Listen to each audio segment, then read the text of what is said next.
자, 유대인의 7대 절기 중에 오늘 6번째 속죄절의 비밀에 대하여 오늘 여러분들에게 말씀을 드리겠습니다. 이 속죄절은 내용이 좀 많이 깊은데 다 설명할 수는 없고 몇 가지 특징적인 것만 소개하도록 하겠습니다. 자, 복습을 한번 해보겠습니다. 유월절, 그 다음에 무교절, 그 다음에 소실절, 자, 그 다음에 오순절, 나팔을 분다 해서 나팔절, 그리고 속죄절, 그리고 장막절. 이것이 유대인의 7대 절기입니다. 자, 6월절은 뭘 상징한다고 그랬죠? 4개월의 오순절과 나팔절 사이에 4개월의 농사가 있습니다. 6월절은 예수님의 죽음, 예수님의 죽음이 우리에게는 뭐가 이루어지냐? 구원을 주시는 것입니다. 자, 무교절은 예수님의 장사, 무덤 속에 들어가는 것을 보여주고, 그리고 우리는 자아의 죽음을 얘기합니다. 초실절은 예수님의 부활, 그리고 성도의 우리도 마지막 날 예수님이 재림할 때에 부활할 것을, 그리고 이 땅 가운데 살아있을 때는 우리 삶의 부활을 이야기합니다. 자, 오순절날 성령님이 이 땅 가운데 오시고, 그리고 교회가 탄생했죠. 우리는 성령 세례를 받고 전도자의 삶을 살게 됩니다. 자, 4개월 농사는 뭐냐? 이방인의 구원을 설명하는 것입니다. 자, 저번 시간에 나팔절, 예수님의 재림을 얘기했죠.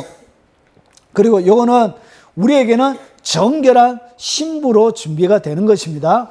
그래서 7월 1일부터 7월 9일까지라고 얘기해서 요 9일 동안은 뭐 하는 것이라고 설명을 드렸냐면 경외하는 날입니다. 경외하는 날. 그래서 9일 동안 이스라엘 백성 전체가 뭘 하느냐? 하나님 앞에 7월 10일 날 제사를, 속죄일을 가지기 전에 이웃들에게, 사람들에게 한 모든 죄들을 회개하는 그 9일 동안 그렇게 지냅니다. 그래서 운명을 바꾸는 그런 정결함을 지키는 경외의 날들로 9일 동안 지키고, 그리고 10일 동안은 뭐하냐? 7월 10일 오늘 이 속죄일 때 뭐가 일어나는지를 한번 살펴보도록 하겠습니다. 자, 속죄일의 어원, 속죄절이라는 속죄절이라는 말은 성경에 없습니다. 나팔절이 없는 것처럼, 나팔절은 나팔을 부는 날이죠. 그래서 그것을 우리가 그냥 절기라 해서 이해하기 쉽게 그냥 나팔절, 속죄절 이렇게 우리가 붙인 것입니다. 원래는 속죄절이란 것은 없고 이것은 대속죄일입니다. 속죄일. 그래서 원문에는 뭐냐면 욤은 날을 얘기합니다. 날, 키푸르. 속죄하는 날, 이런 뜻을 가지고 있습니다. 속죄. 그리고 일몰부터 그 다음날 일몰까지, 그러니까 하루를 얘기합니다. 속죄하는 하루, 그런 뜻을 가지고 있습니다. 자, 그러면 이 속죄절은 어떻게 지내냐면, 속죄절은 대제사장이 1년에 딱 한 번 지성소에 들어가는 그 날이 바로 요 속죄일입니다. 속죄일. 그래서 대제사장이 이 하루 동안 지성소에 몇 번을 들어오냐면 총 4번을 들어옵니다. 4번을 지성소에 들어와서 이렇게 절기를 지키고, 그래서 이 속죄일이 이렇게 하루가 지나가게 되어집니다. 자, 레위기 16장에 보면 자, 어떻게 속죄절을 지내는지 한번 보겠습니다. 여호와께서 모세에게 이르시되 내 형 아론에게 이르라. 성소 휘장 안, 성소의 휘장 안 법궤 위 속죄소, 요걸 얘기하는 것이죠. 자, 이것은 성막의 뜰이고 요 안에 앞에 분향단 있고 떡상 있고 금초대 있고 요 안에 있는 것을 갖다가 성소라 그러고, 그리고 요 안에 하나님의 법궤가 있는, 이 법궤가 있는 요것이 요거 보면 이렇습니다. 요것이 성소고 요 안에 있는 하나님의 법궤가 있는 요것을 갖다가 천사가 두 개가 이렇게 마주보고 있는 그 금으로 쳐서 만든 그 천사가 마주보고 있는 조형물 위에 그 다음에 조각목으로 금을 입혀서 궤짝을 만들었습니다. 그 위에다가 천사 두 개가 거룩 천사가 이렇게 있는 그 위에다가 이렇게 궤짝 위에 덮어놓은 그것을 갖다가 뭐라 그러냐, 그것을 법궤라 그럽니다. 자, 여기에 보면 요 성소와 요 지성소를 가로막고 있는 요것이 뭐냐, 휘장입니다. 휘장. 1년에 대제사장이 딱 한 번 요 휘장을 지나서 요 지성소 안에 들어가는 곳을 얘기합니다. 그래서 요 휘장안은 요것을, 여기 휘장입니다. 성소와 지성소를 딱 가로막고 있는 요것을 휘장이라 그러는데, 휘장안 법궤 위 속죄소, 요 하나님의 법궤 천사가 마주보고 있는 요 위에다가 사각형으로 해서 뭐가 있냐, 요렇게 사각형으로 해서 요렇게 볼록 튀는 뭔가 조그마한 사각 상자를 올려놓은 것처럼 그 위에, 그것을 갖다 뭐라 그러냐, 속죄소라 그럽니다. 자, 요 위에다가 피를 뿌리기 때문에 속죄소라 이렇게 부른 거예요. 법궤 위 속죄소 앞에 아무 때나 들어오지 말라. 그리하여 죽지 않도록 하라. 그래서 지성소 안에 들어가면 그 자리에서 뭐 하죠? 적사합니다. 적사. 그래서 절대로 못 들어가요. 7월 10일 날 하나님이 허락한 한 날만 딱 들어갈 수 있습니다. 이는 내가 구름 가운데에서 속죄소 위에 나타남이다. 그래서 요 가운데, 구름 가운데서 속죄소 위에 하나님께서 어떻게 하시냐, 나타나기 때문에 인간이 감히 들어올 수 없게 이렇게 얘기를 한 것입니다. 자, 그러면 요 속죄소 안에 들어갈 때에 그냥 들어가면 안 되고 주님께서 특별한 복장을 얘기했습니다. 복장. 자, 거룩한 세마포 속옷을 입으며 세마포 속바지를 몸에 입고 세마포 띠를 띠며 세마포 관을 설지니 이것들은 거룩한 옷이라 물로 그의 몸을 씻고 입을 것이며, 그러니까 아무 때나 들어갈 수 있는 것이 아니고 대제사장의 의복은 이렇게 되어져 있습니다. 여기서 얘기하는 속옷, 속바지, 띠, 관, 요거는 뭐냐면 여기 관이고 요거는 요 띠를 얘기합니다. 띠. 그리고 요 안에 있는 거, 바지와 요거 세마포 바지와 요것이 바로 속옷입니다. 요 속옷 위에 뭘 하냐? 겉옷으로 청색, 예수님의 생명을 상징하죠. 청색 겉옷을 입고 요 위에다가 뭘 입냐? 요 위에다가 에봇을 입습니다. 에봇. 요렇게 생겨져 있는 옷을 갖다 에봇이라 그래요. 요 에봇을 입고 요 위에다가 앞에 뭘 두냐? 12보석이 있습니다. 12보석이 있고 요 12보석 안에 흉패가 있습니다. 흉패. 그리고 요 위에 되는 견대 6개씩 이스라엘 백성들이 새겨져 있는, 이름이 새겨져 있는 그 보석을 위에다 달고, 그리고 여기는 금띠를 이렇게 하고, 이것이 제사장의 전체 의복이에요. 전체 의복인데 지성소에 들어갈 때는 뭘 입으면 안 되냐면 에봇, 겉옷, 검, 그리고 청색 겉옷, 요 에봇, 요것을 벗고 요 속옷만 이렇게 입고 바지와 속 옷, 에봇, 띠, 그리고 세마포, 관, 요것만 쓰고 하나님의 지성소에 들어갑니다. 근데 들어갈 때 그냥 들어가면 안 돼요. 하나님이 어디에 가면 돼요? 구름 가운데 나타나시죠. 그래서 그냥 들어가면 안 되고 반드시 들어갈 때 향로를 가져다가, 향을 피우는 요겁니다. 향을 피우는 요 향로를 가져다가 여호와 앞에, 제단 앞에 피운 불을 그 위에 채우고 또 곱게 간 향기로운 향을 2손에 채워 가지고 휘장 안에 들어가서 여호와 앞에서 분향하여 향연으로 정거계 위 속죄소를 가리게 할지니 그리하면 그가 죽지 아니하리라.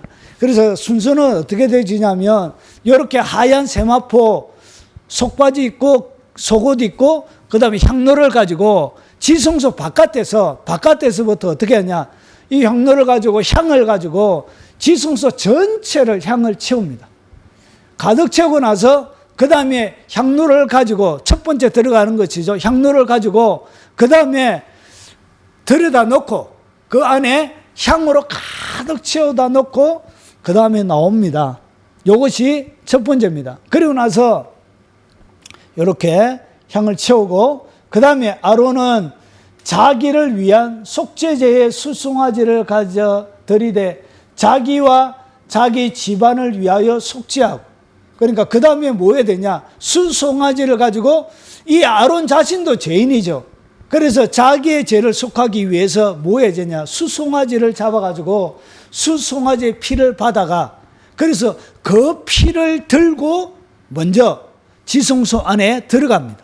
지성소 안에 들어가서 자기와 자기 집안을 위하여 먼저 속죄의 피를 뿌려야 돼요. 이렇게 수송아지 피를 가져다가 손가락으로 속죄소 동쪽에 뿌리고 또 손가락으로 그 피를 속죄소 앞에 7번 뿌릴 것이며, 몇 번 뿌려야 된다고요?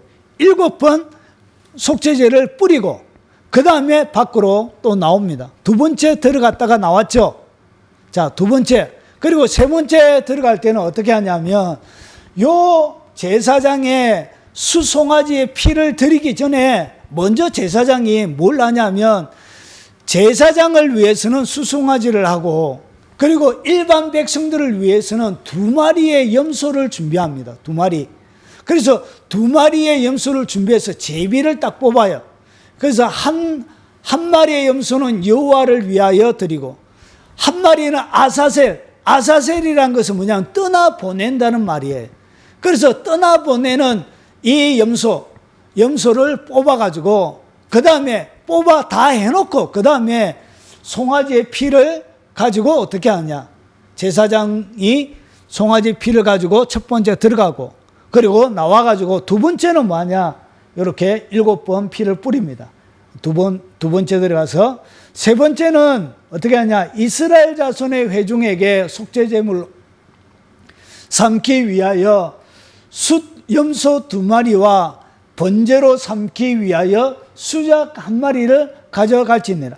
그래서 백성들을 위하여 염소 2마리와 숫양, 요거는 이렇게 좀 이따가 번제로 드리고 번제단에서, 그래서 이것을 갖다가 대제사장이 보세요. 2 염소를 위하여 제비를 뽑되, 한 제비는 여호와를 위하여고 한 제비는 아사셀, 떠나보낸다는 뜻이죠. 아사셀을 위하여 할지며, 아론은 여호와를 위하여 제비 뽑은 염소를 속죄제로 드리고, 그래서 세 번째 들어가기 전에 어떻게 해야 되냐, 이렇게 하나는 여호와를 위하여 제비를 뽑았죠. 그리고 하나는 아사셀을 위하여 뽑았죠.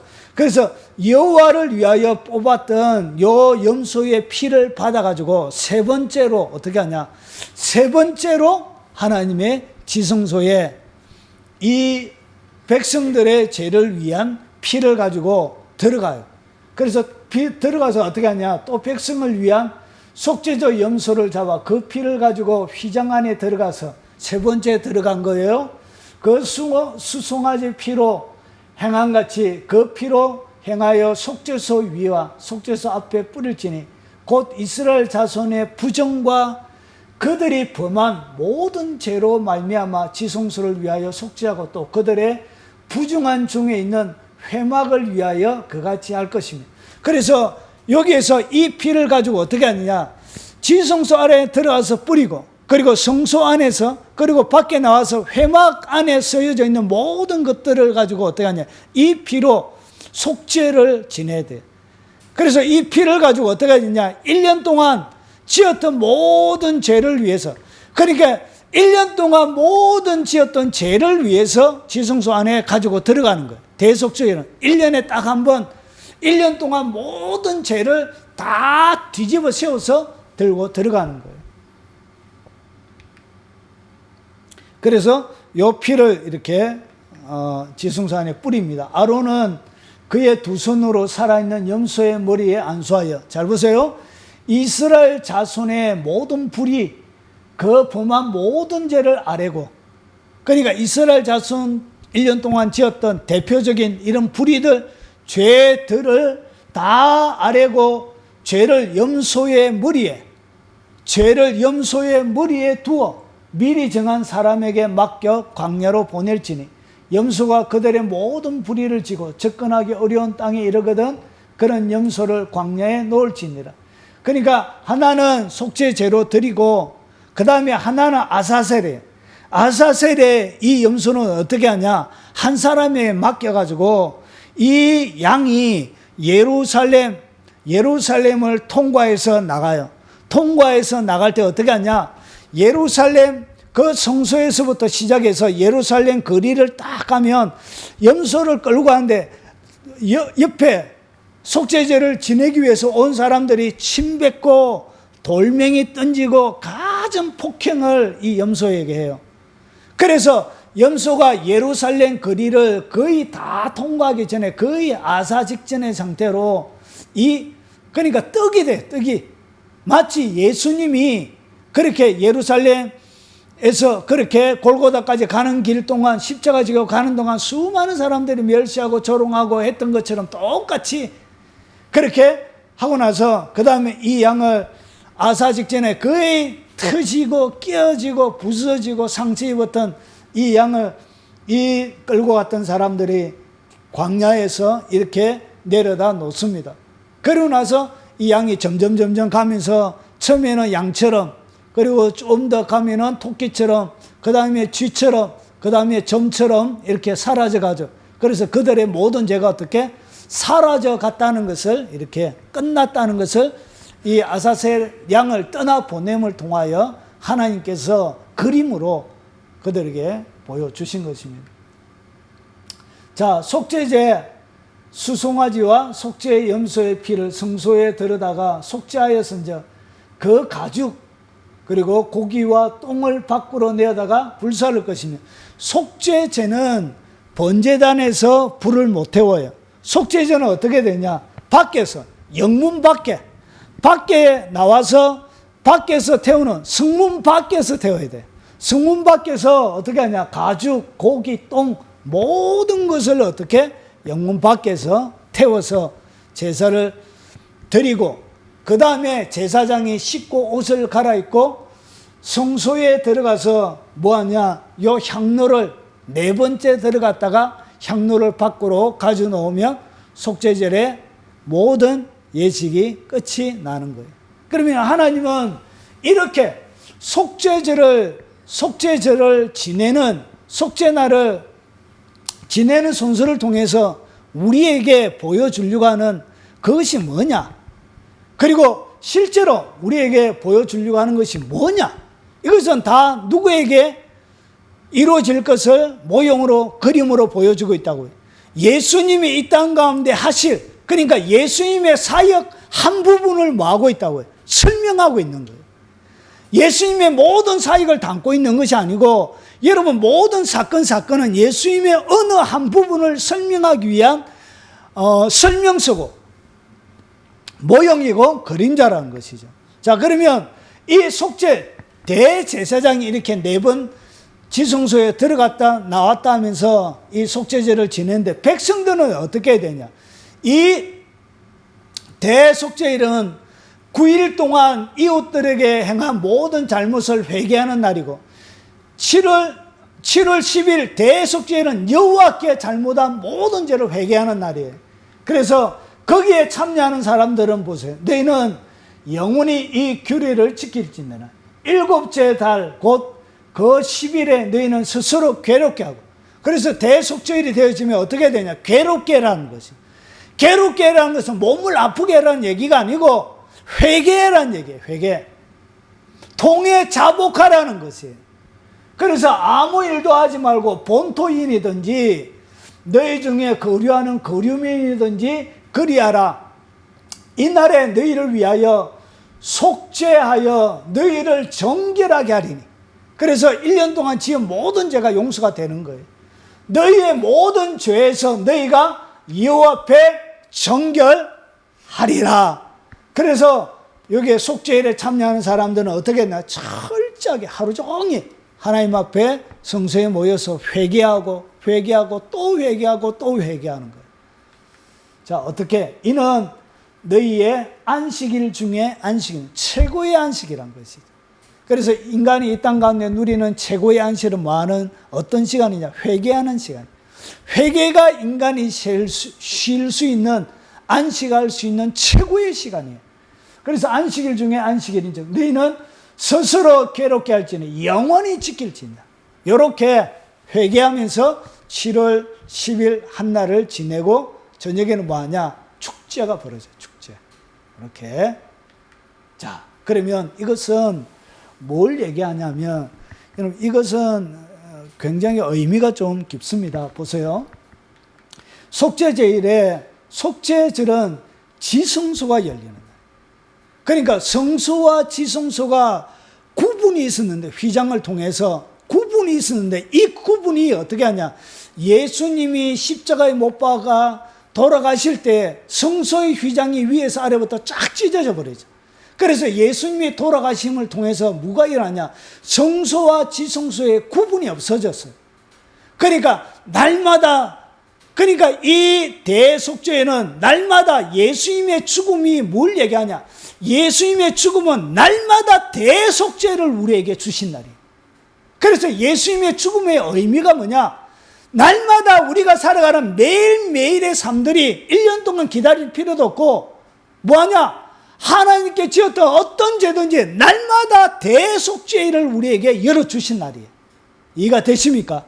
그래서 회개할 때마다 뭐가 일어난다고요? 대속죄일에 일어났던 하나님의 용서하심, 우리를 정결케 하시는 일이 날마다 일어나는 거예요. 이것은 이스라엘 백성들에게는 1년에 딱 한 번 일어나는 일인데, 이것이 예수님이 돌아가심을 통하여 날마다 대속죄일이 우리에게 일어났다는 것을 보여주는 거예요. 그리고 보세요. 지성소가 열렸다는 얘기는 잘 보세요. 여호와 앞에서 분향하여 향년으로 정거계 위 속죄소를 가리게 할지니 그리하면 그가 죽지 아니할 것이요. 결국 안에 들어갈 때 뭐가 가득 들어찼죠. 그래서 대제사장은 지성소의 법궤를 보고 사역하는 것이 아니라 위치 만져가면서 이렇게 사역을 했던 것입니다. 보지 않고. 왜냐? 이 하나님, 이 지성소는 365일 가는 하나님의 성소, 천국을 얘기합니다. 천국을 상징적으로 보여주는 거예요. 그러면 여기에 인간이, 여기에 보세요. 연기로 가득 들어차 있는데, 그런데 예수님이 보세요. 예수님이 성천하실 때 이 말씀을 마치시고 그들이 보는데 올려가시니 구름이 그를 가리어 보이지 않게 하더라. 예수님이 딱 올라가니까 뭐가 가려졌다고 해요? 구름이 딱 가려졌대요. 마치 뭐처럼 향연으로 정거기 위에 구름으로 가려졌던 것처럼 예수님이 딱 성천하니까 뭐가 가려졌다고요? 구름이. 결국은 예수님이 성천할 때, 여러분 예수님을 갖다가 우리가 뭐라고 하냐? 그리스도라고 부릅니다. 그리스도라는 얘기는 뭐냐면 기름 부음을 받았다는 얘기예요. 기름 부음을 받았다는 얘기는 세 가지예요. 세 가지. 왕, 제사장, 선지자인데 잘 안 봐요? 예수님이 이 땅 가운데 오실 때 예수님의 사역 중에 아직까지 이루어지지 않는 사역이 있습니다. 예수님이 이 땅 가운데 뭐처럼 오셨죠? 선지자처럼 이 땅 가운데 육체를 입고 어린 아기로 이 땅 가운데 오셨던 그 예수님의 삶은 선지자의 삶이었습니다. 그리고 나서 예수님이 십자가에 돌아가시고 부활 성천하고 난 다음에 예수님은 무슨 지금 하고 있는 사역은 뭐냐? 그것이 바로 대제사장의 사역을 하고 있는 거예요.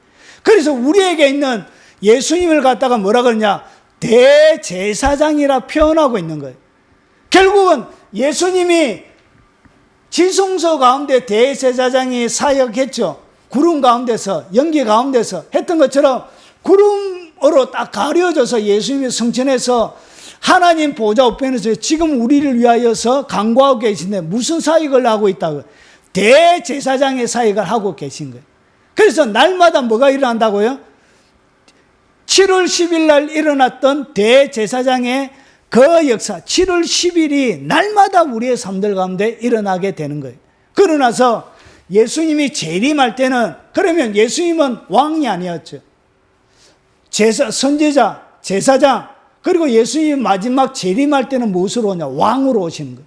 그래서 예수님의 그리스도의 세 가지 사역은 재림을 통하여, 그리스도의 사역, 이 이름의 사역은 재림을 통하여 완성이 되는 거예요. 자, 그러면 이 마지막 예수님께서 오실 때 보세요. 그때 인자의 징조가 하늘에서 보이게 했고, 그때 땅의 모든 족속이 통곡하며 그들이 인자가 뭘 타고? 구름 타고 능력과 큰 영광으로 오는 것을 보리라. 결국은 구름 속으로 올라갔던 그 분이 구름 타고 오셔서 구름이 이제 어떻게 되어지죠? 땅 위로 내려와서 거쳐지게 되어지는 것이죠. 그래서 이 대속죄일은 1차적으로는 유대인들에게는 뭐냐? 1년에 한 번 그들의 모든 죄를 속해주는 날이고, 그리고 2차적으로 예수를 믿는 지금의 신약의 성도들에게는 뭐냐? 365일 대속죄일을 만들어 준 거예요. 그리고 마지막 예수님이 3차로 재림할 때는 뭐가 일어나느냐? 천국과 지성소와 성소가 하나가 되어졌던 것처럼 천국과 이 땅이 완전한 하나가 되어진 거예요. 그래서 천년왕국, 이 대속죄일 지나고 난 다음에 천년왕국이 이루어지는 거예요. 예수님이 통치하시는 거룩한 왕의 왕국이 드디어 이루어질 것을 보여주는 거예요. 그 왕의 왕국이 이루어질 때 누가 필요하죠? 하나님의 백성들이 정결하게 준비가 되어져야 되는 거예요. 깨끗하게 준비가 되어지는 거예요. 왕의 잔치에 참여할 수 있는 상태로 어떻게 되느냐? 준비가 되어지는 그 날이 뭐라고요? 그 날이 바로 대속죄일이라는 것이죠. 이해가 되시죠? 자, 그리고 보세요. 속죄절에 대제사장의 이 의복, 깨끗한 속옷과 겉옷과 세마포옷을 입는데 왜 입어야 되냐? 인간은 하나님의 지성소 안에 들어가서 사역을 할 수가 없는 거예요. 결국은 하나님이 보는 것은 뭘 보냐? 그 안에 있는 옷 속에 감춰져 있는 사람을 보는 것이 아니라 그 겉옷을 보는 거예요. 겉옷. 그래서 그 옷으로 사역을 하는 거예요. 그래서 이 의복은 그리스도의 사역의 모형이에요. 보세요. 그는 저 대제사장들은 먼저 자기 죄를 위하고 다음에 백성의 죄를 위하여 날마다 제사 드림 같이 할 필요가 없으니, 대제사장은 자기 자신이 죄인이고 죄인이기 때문에 뭐 할 수 있죠? 지성소에 들어갈 자격이 없잖아요. 자기도 자기를 위하여 피를 드려야 되고 속죄제를 드려야 되잖아요. 완벽하지가 못하잖아요. 그런데 무엇을 입고 들어가서 그가 지성소에 들어갈 자격을 얻느냐? 세마포 옷을 입고, 그 옷이 그를 가려주는 거예요. 그 옷 때문에 그가 그 안에 들어가서 속죄제를 드리고 사역을 할 수가 있게 되어지는 거예요. 결국은 그 옷은 성결하신 예수 그리스도의 사역을 보여줘요. 예수님이 할. 그래서 보세요. 자, 날마다 제사 드린 것 같이 할 필요가 없으니, 그러니까 이 인간의 대제사장은 날마다 이런 일을 1년마다 계속 반복해야 되는 거예요. 자, 율법은 약점을 가진 사람을 제사장으로 세웠거니와 율법 후에 하신 맹세의 말씀은 영원히 온전하게 되신 아들을 세우셨는데, 그래서 이것을 완벽하지가 못한 거예요, 대제사장은. 그래서 완전한 속죄를 이루실 그 예수님을 보여주기 위해서 이 대제사장이 사역을 한 거예요. 그래서 그 예수님을 통해서 뭐가 일어나냐? 모든 죄가 사함을 받음을 통하여 365일 속죄제가 이루어질 것을 설명하고 있는 것입니다. 자, 그래서 그리스도께서는 장래 좋은 일에 무엇으로 왔다고요? 대제사장으로 온 거예요. 지성소에는 누구만 들어가냐? 대제사장만 들어가는 거예요. 유일하게.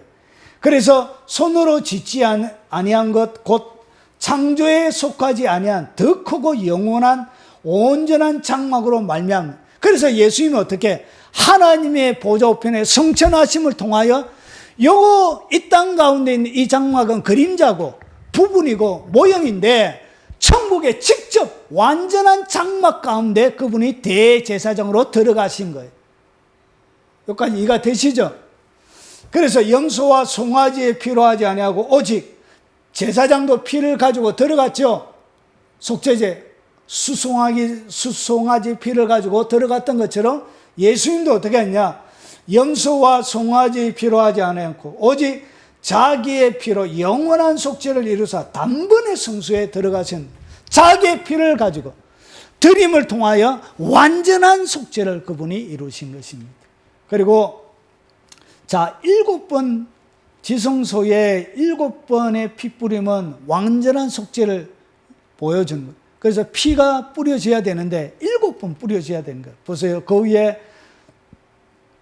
말씀하시기를 보시옵소서. 내가 하나님의 뜻을 행하러 왔나이다. 예수님이 자, 첫째 것은 폐하려 하시며 둘째 것은 세우려 하시며, 첫째는 뭐냐면 앞에 성소를 얘기하는 것입니다. 모세를 통하여. 그래서 둘째 것을 세우려 하십니다. 이 뜻을 따라 예수 그리스도의 몸을 단번에 들이심으로 말미암아 우리가 거룩함을 얻었느니라. 그래서 이 7번의 피를 통해서 완전한 거룩함이 우리에게 일어나게 되는 것입니다. 이렇게 7번 피를 뿌려요. 그가 거룩하게 된 자를 한 번의 제사로 영원히 온전하게 하셨는데, 영원히 온전하게 예수님의 그 피를 통해서 온전하게 하신 거지. 그래서 다시금 대속죄일에 지내는, 유대인들은 아직까지 속죄제를 지냅니다. 우리나라 이단 중에 하나님의 교회 대속죄일을 지내죠. 성경을 제대로 몰라서 그런 거예요. 예수님의 피를 통해서 완전한 제사가 드려졌기 때문에 첫째 것은 폐하시며 둘째 것을 세우려 하시며, 첫째 것은 폐해진 것입니다. 그런데 그것을 아직까지 지키는 어리석은 자들이 있으면 성경을 몰라서 그런 것입니다. 자, 히브리서 10장 또 그들의 죄와 그들의 불법을 내가 다시 기억지 아니하리라 하셨으니 이것을 사하신 자 다시 죄를 위하여 제사 드릴 것이 없느니라. 그래서 다시는 기억하지 않는다는 것이에요. 주님의 속죄는. 여러분은 기억할 수 있죠. 여러분은 기억하는데 하나님은 다시는 기억하지 않는다는 얘기는 여러분이 죄 지은 것조차도 알지를 못한다는 것입니다. 그러니까 주님은 기억을 못해. 여러분이 내가 옛날에 지은 죄, 나는 생각하지만 하나님이 내가 언제 죄를 지어서 하나님 용서해 주세요 하면 네가 언제 죄를 지었냐 하나님이 이렇게 물으신다는 거예요. 다시 기억하지 못한다는 얘기는 그 얘기예요. 주님의 기억 속에는 없어져 버린 거예요. 여러분 영혼의 잔재에게는 있지만, 여러분 양심에는 있지만 하나님의 영역에서는 사라져버리고 없어진 것입니다. 이렇게 완전한 죄 용서를 주시는 것입니다. 자, 그래서 7번의 핏뿌림. 그래서 보세요. 그 길, 성소를 지나서 지성소로 들어가는데, 지성소로 들어가는 그 길을 얘기합니다. 그 길은 우리를 위하여 휘장 가운데, 휘장을 제쳐야 지성소로 들어가죠. 하나님의 나라로 들어가는 것입니다. 그래서 휘장 가운데로 열어놓으신 새로운 살길이요. 휘장은 그의 육체니라. 그래서 육체가 짜겨져 버리니까, 휘장이 육체인데, 예수님 육체인데, 육체가 돌아가시니까 휘장 위에서부터 아래로 쫙 짜겨졌다는 것이죠. 그래서 거기로 뭐가 열렸다? 완전한 길이 열린 것입니다. 그래서 지금은 아직까지 우리가 구원을, 완전한 죄사함을 받았지만 완성은 아니에요. 완성은 언제? 예수님의 재림 때 성화의 과정을 우리가 거치고 있지만 영화롭게 되어지는 영화는 예수님의 재림 때 일어나는 것입니다. 자, 그래서 왜 7번이냐? 예수님이 겟세마네 동산에서 기도하실 때 첫 번째 피를 흘리죠. 땀이 피처럼. 그리고 두 번째는 온몸에 빌라도 법정에서 채찍을 맞으시죠. 두 번째 피를 흘리시고, 그리고 이렇게 태창을 맞으시죠. 세 번째는 가시 면류관을 쓸 때 3번, 그리고 양손에 못이 받치죠. 4번, 그리고 다른 쪽에 5번, 그리고 발에 6번, 그리고 옆구리에, 마지막 옆구리 창자고 찔려서 물과 피를 쏟죠. 그래서 이 7번의 피 흘림을 통해서 완전한 속죄, 완전한 인류의 죄사함, 피의 사함이 예수님을 통하여 다 일어난 것입니다. 그래서 지성소를 막는 휘장이 없어졌기 때문에 이제 날마다 우리는 예수님을 통하여 지성소로 들어가는, 그래서 이 길을 갖다가 뭐라 그러냐? 새로운 길이라 그런 거예요. 그래서 예수님께서 내가 곧 길이요 진리요 생명이니 길이요 나로 말미암지 않고는 아버지께로 올 자가 없느니라. 그래서 예수님을 통하여 날마다 들어갈 수 있는 길을 열어주신 것이고, 그리고 마지막 재림할 때 이 모든 것이 어떻게 완성이 되어지는, 모든 속죄가 그때 완성이 되는 것입니다. 자, 이 피 흘림을 통해서 완전한 속죄, 그리고 하나님의 진노가 잠재우면서 하나님의 공의, 죄 있는 자리에 하나님이 공의로 심판을 해야 되는 그 심판을 예수님에게 다 퍼부으신. 그래서 하나님은 더 이상 우리에게 퍼부을 뭐가 없냐? 진노가 없는 거예요. 진노가. 누구 안에서? 예수님 안에서 그런 거예요. 그래서 이 7월 10일 날 모든 죄가 용서될 것을 이 7월 10일을 통해서 보여준 거예요. 그래서 위장이 짜게진 거예요. 그래서 날마다 지성소 안으로 들어가게 되집니다. 그리고 이 아사셀 염소에게 전가되는 죄들이 있습니다. 죄들. 그 대제사장이 넘기는 이 아사셀 염소에게 안수를 해서 그들의 모든 불법과 죄들을 그에게 넘겨요. 그런데 다 고백해야 돼. 그 죄들을 한번 살펴보겠습니다. 자, 남을 죄 짓게 하는 4가지. 첫 번째 죄. 남을 뭐 하면 안 된다고요? 죄 짓게 하는 죄. 내가 지었는데 누구에게 넘겨진다고요? 아사셀에게 넘어가는 거예요. 그래서 여러 사람으로 하여금 죄를 짓게 하는 죄. 이것이 제일 첫 번째 고백하는 나쁜 것이. 남으로 하여금 죄 짓게 하는 거. 하나는 그것을 굉장히 싫어하세요. 여러분, 정인이가 참 학대 가운데 죽었죠. 그러고 나서 모든 사람들이 공분하고 화내고 욕하고 그랬죠. 그런데 화내고 분노하고 하는 것은 죄입니까? 죄 아닙니까? 죄 맞지요. 결국은 그 사람들을 미워하고 그 사람들을 막 분노하고 했죠. 미워하고 분노하는 것은 죄입니까? 죄 아닙니까? 죄 맞습니다. 예. 그렇게 하는 것도 다 죄입니다. 근데 이것이 어떤 일이 벌어지냐? 남으로 하여금 내가 행한 그 행동 때문에 남들이 뭐하게 하죠? 여러 사람들이 동시다발적으로 집단적인 죄를 짓게 하는 거예요. 그래서 하나님의 진노가 더 쌓이는 것입니다. 그리고 개인적으로 하여금 죄를 짓게 하는 거예요. 유혹해서 못된 짓 하게 하는 이런 죄.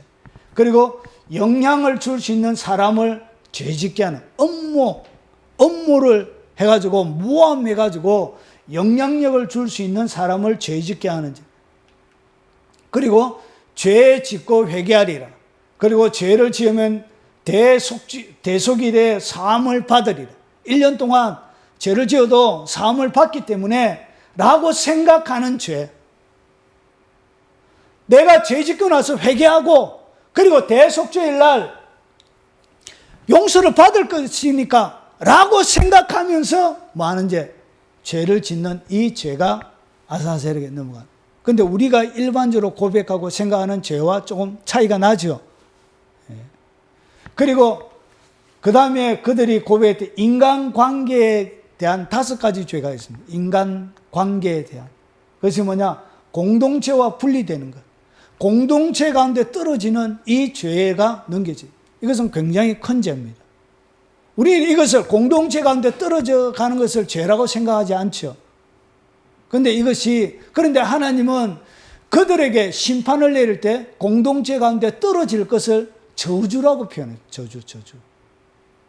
그리고 지혜로운 사람들에게 반대하는 것, 옳은 것을 가르치는 사람들에 대하여 반대 얘기하는 것, 그것도 죄입니다. 그런 죄, 이런 죄를 심각하게 본 거예요. 이런 죄가 진정한 심각한 죄란 것이. 교훈을 얕보는 죄. 하나님의 말씀의 진리를 가르치는데 그런 데 대하여 무시하고 막 업신여기는 그런 죄. 그리고 스승을 모욕하는 죄.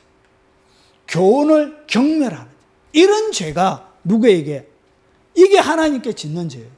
이것이 하나님 보기에 가장 괘씸한 죄입니다. 이게 아사셀에게 넘어가게 되는 거예요. 그리고 물질에 대한 5가지 죄가 있어요. 이것이 뭐냐? 대중을 저주하는 죄. 수많은 무리들을 뭐 하는 죄? 저주하는 죄. 훔친 물건을 나누어 갖는 죄. 누가 훔쳤는데 그것을 나누어 갔는지, 길에서 준 물건을 갖다 주지 않는지, 그리고 가난한 사람들을 핍박하는지. 여러분, 절대로 없는 가난한 사람 핍박하면 큰일 납니다. 큰일 나요. 여러분의 평생 동안 건들지 말아야 되는 사람이 있습니다. 그게 뭐냐? 제일 첫 번째 주의 종들이에요. 그 레위인들이었습니다. 레위인들. 그리고 그리고 그 다음에 고아, 그리고 과부, 그리고 나그네. 이 네 종류의 사람은 하나님이 11조를 통해서 그 사람들을 먹이고 입히고 그들을 하나님이 특별히 관리 대상으로 하나님이 했습니다. 그런데 하나님이 특별한 관리 대상, 하나님의 사역자들, 고아, 과부. 이 과부는 스스로 먹고 살 수 없는 가난한 사람을 얘기합니다. 고아도 마찬가지죠. 그리고 정처 없이 떠도는 그런 사람들, 가난한 사람을 핍박하는 죄, 이게 굉장히 큰 죄입니다. 11조로 하나님이 먹이는 사람들 손대면 돼야 안 돼요? 하나님이 그 사람을 가만히 두겠습니까? 가만히 안 둬요. 절대로 손대지 마세요. 하나님의 종들도 여러분이 싫으면, 그 사람이 진리의 종이 아니라면 떠나세요. 그냥 건들지 말고. 그게 여러분의 영혼에 안전한 것입니다. 그리고 뇌물을 받아서 정의를 왜곡시키는 죄. 정의를 판사들에게 해당될 수가 있겠죠. 판사들만 해당되는 것이 아니라 검사들이나, 그리고 법관들이나, 변호사들이나, 그리고 여러분이 이 땅 가운데 살아갈 때 사소한 관계들 속에 정의를 왜곡시키면 안 돼요. 이런 죄가 어떻게? 아사셀에게 넘어간 거예요. 이런 죄를 고백해서 뒤집어 세운 거예요. 그리고 5가지의 잘못 생각하는 죄. 부모를 잘 복양하지 않고 자기만 먹은 죄. 하나님이 이런 죄를, 가난한 사람을 위하여 준비한 물질을 자기가 선 죄.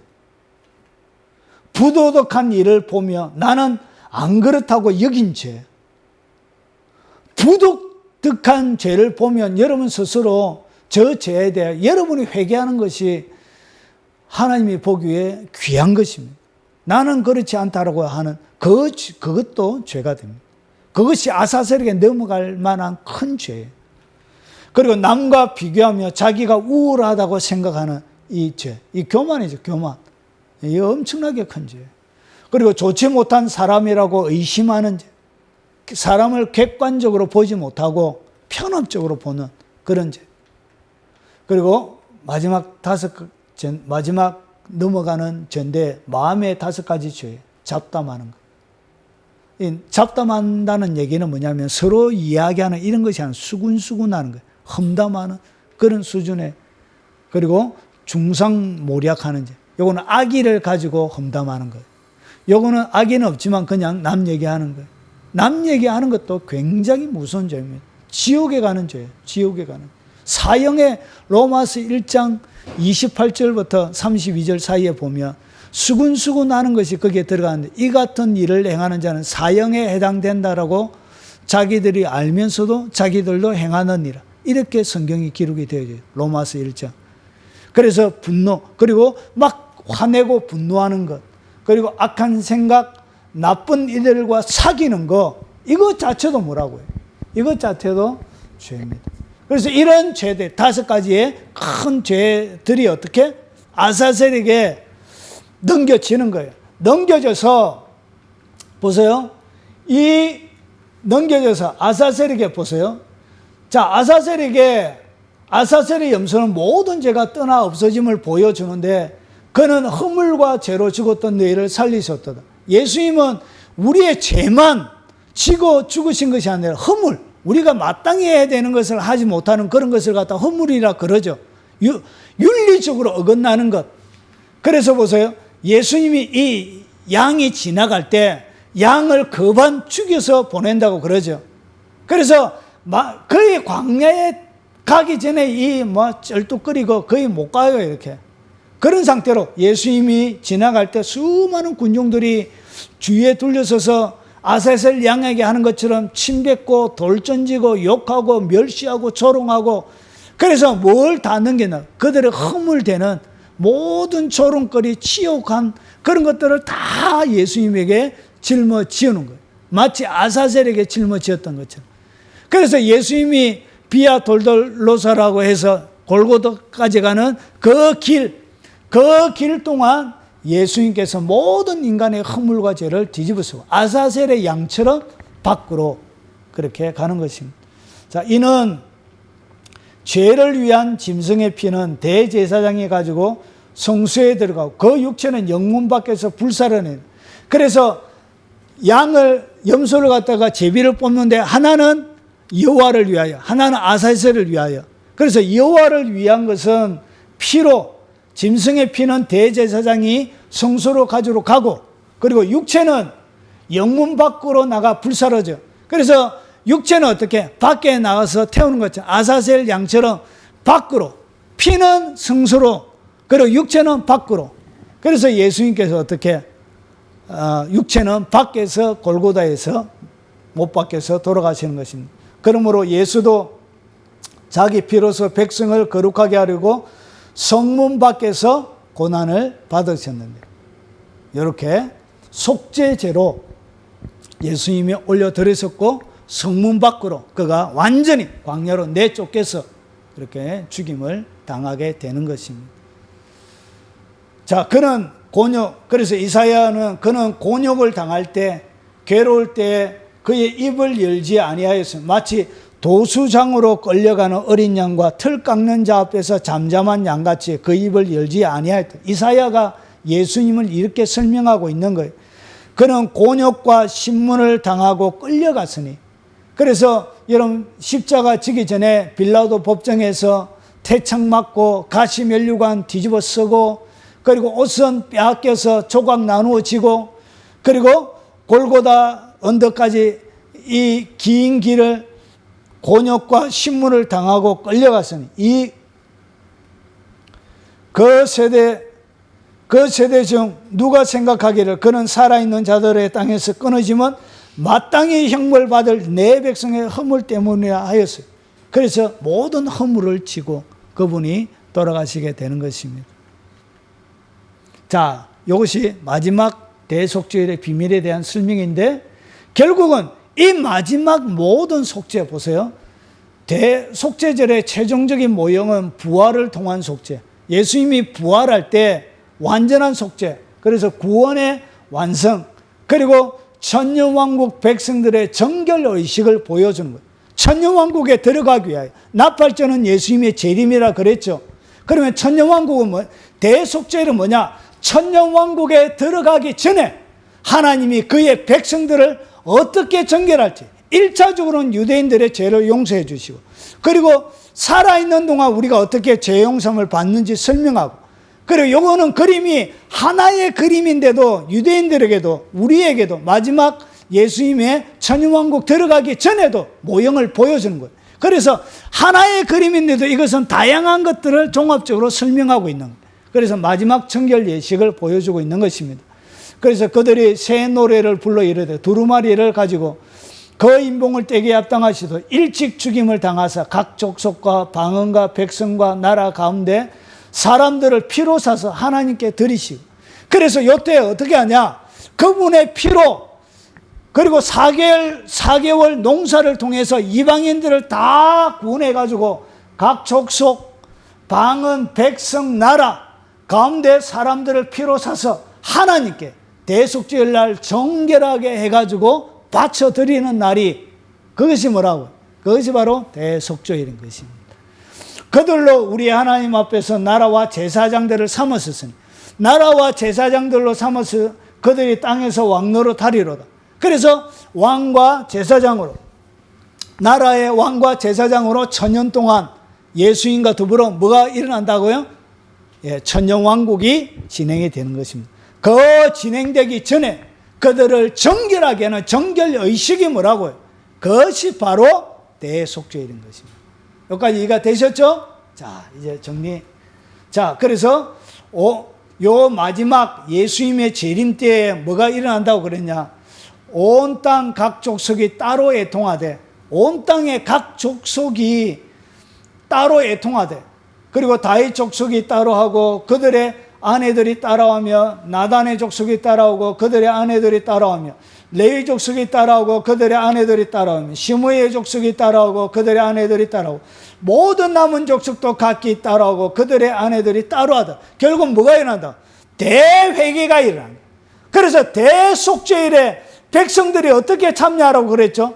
마음을 괴롭게 하고 하루 종일 마음을 괴롭게 함으로 그 안식일 중에 안식일을 지키는 것입니다. 그래서 대회개를 통해서 모든 각 족속을 어떻게 정결 예식을 내서 하나님께 바쳐드리는 그날이 대속죄일이란 것이죠. 자, 속죄일은 유대인들에게는 7월 10일 대속죄일, 그러니까 유대인의 1년 동안 지은 죄를 용서했던 것처럼, 그래서 종합적으로 하나님은 어떻게 했냐? 우리가 살았던 평생의 죄를 단순해, 예수님을 믿음으로 단숨에 용서하시고, 그리고 우리가 살아가는 모든 삶이 뭐가 되어지냐? 모든 삶이 속죄일, 대속죄일이 되어지고, 그리고 이것은 완성은 언제? 예수님이 재림하고 난 다음에 하나님이 대속죄일 모든 족속을 모아 하나님께 바쳐드릴 그때 모든 족속이 회개하고 정결 예식을 행하죠. 바로 그때 일어난다는 것이죠. 그리스도의 나라를 이때 하나님 앞에 바쳐드리게 되죠. 성도는 뭐냐? 성도들을 정결하게 하는 거예요. 정결하게. 성도들은 이 대속죄일, 지금의 우리의 삶은 어떻게 해야 되냐? 마지막 대속죄를 바라보면서 성결한 삶을 살아야 되는 거예요. 흠도 없이 티도 없는 성결한 성도로. 이것이 뭐냐? 대속죄를 우리에게 주신 주님의 이유란 것이죠. 자, 두 가지로 얘기를 드리겠습니다. 그래서 지금은 나에게 일어나는 속죄일은 뭐냐? 철저히 회개하여 스스로 괴롭히고 거룩한 삶을 살아야 한다는 거예요. 대속죄일에 이스라엘 백성들이 참여하는 것처럼 여러분의 삶이 이렇게 되어져야 된다는 것이. 그래서 여러분이 하루 일과가 마무리될 때 반드시 자기 전에 회개하고 주무시는 것이 중요합니다. 여러분 밤이 어떻게 될지 모르잖아요. 그리고 죄 지을 때마다 순간순간 회개하세요. 여러분 죄를 짓고 나서 그 바로 회개하세요. 바로 회개하면 뭐가 일어난다고요? 대속죄일이 되는 거예요. 이해가 되십니까? 그래서 예수님을 믿고 회개하는 것은 뭐다? 대속죄일이다.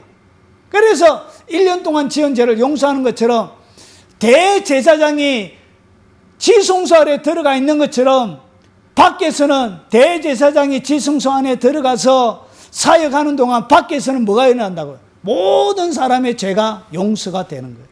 그리고 이때 뭐가 일어나냐? 질병들이 치료함을 받고 문제들이 해결함을 받고 대제사장이 지성소에 들어가 있는 동안 모든 이 세상의 문제들이 해결함을 받게 되어지는 그날이 언제냐? 그날이 대속죄일이라는 것이죠. 그래서 이는 곧 물로 씻어 말씀으로 깨끗하게 하사 거룩하게 하시고, 그리고 자기 앞에 영광스러운 교회로 세워서 티나 주름 잡힌 것이나 이런 것이 없이 거룩하고 흠이 없게 하려 하십니다. 왜 예수님이 십자가에 못 박혀 돌아가셨느냐? 우리를 주님 앞에 영광스러운 교회로 세워서 하나님 앞에 드려야 되는, 바쳐야 되기 때문에 최상품으로 드리기 위해서. 그래서 티나 주름 잡힌 것이 없는 거룩하고 흠이 없는 상태로 이 땅 가운데 여러분의 삶을 유지해라는 것이죠. 그런즉 사랑하는 자들아, 이 약속을 가진 우리는 하나님을 두려워하는 가운데 거룩함을 온전히 거룩함을 이루어야 되는데 어떻게? 온전한 거룩함을 이루어야 된다는 것이죠. 그래서 육과 영의 온갖 더러운 것에서 자신을 뭐하자? 깨끗하게 하자. 육과 영의 더러운 것에서 날마다 죄가 생각날 때마다 혹시나 실수 중에 부지 중에 연약해서 어떤 죄를 지었든지 상관없이 시간 끌지 말고 바로바로 용서를 구하고 하나님의 대제사장 앞에 하나님의 긍휼과 자비를 구하라는 것입니다. 그렇게 해서 여러분이 어떻게 했냐?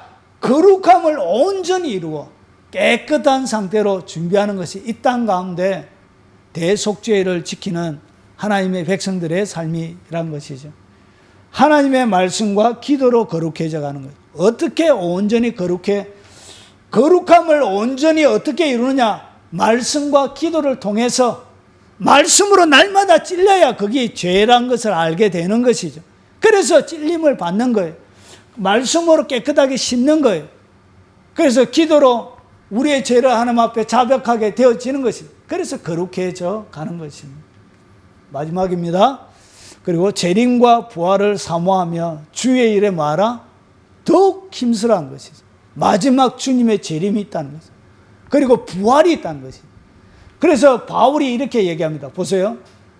고린도전서 15장은 부활장입니다. 부활장. 우리가 고린도전서 15장을 부활장에 부활에 대해서 가장 자세하게 설명해 난 성경이 뭐냐? 고린도전서 15장이에요. 이 15장 중에 58절은 제일 마지막 절이에요.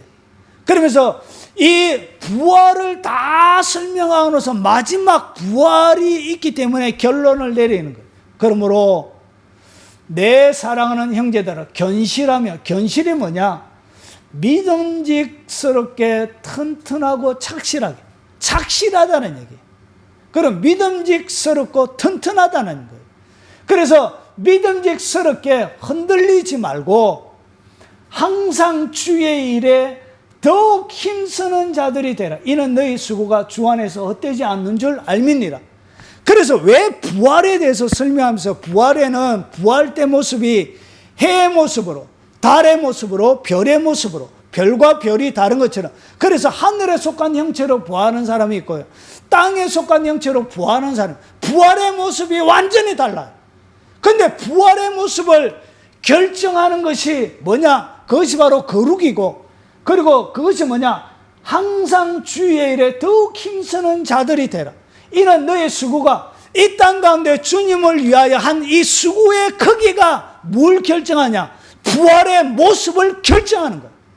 그래서 부활장을 다 설명해 놓고 해의 모습으로, 달의 모습으로, 별의 모습으로, 별과 별이 다르고, 그리고 하늘에 속한 형체로, 땅에 속한 형체로 부활한다고 하면서, 그러므로 내 사랑하는 형제들아 견신하고 흔들리지 말며 항상 주의 일에 더욱 힘쓰는 자들이다. 이는 너의 수고가 주 안에서 헛되지 않은 줄 알미니라. 부활을 설명하고 마지막 결론은 뭐냐? 더욱 주의 일에 힘써라. 이는 너의 수고가 주 안에 헛되지 않는다. 무엇으로 갚아주신다고? 부활의 모습으로 하나님이 갚아준다는 것이죠. 그래서 여러분 이 땅 가운데 여러분의 속죄를 지키는 가장 중요한 두 가지, 하나는 날마다 하나님 앞에 죄를 고백하면서 거룩하게 사는 것, 그리고 항상 주의 일에 더욱 힘쓰는 그런 여러분의 삶이 바로 마지막 부활의 모습을 결정할 뿐만 아니라 진정한 속죄를 날마다 지키는 사람들에게 가장 적당한 최고의 선택의 삶이란 것이죠.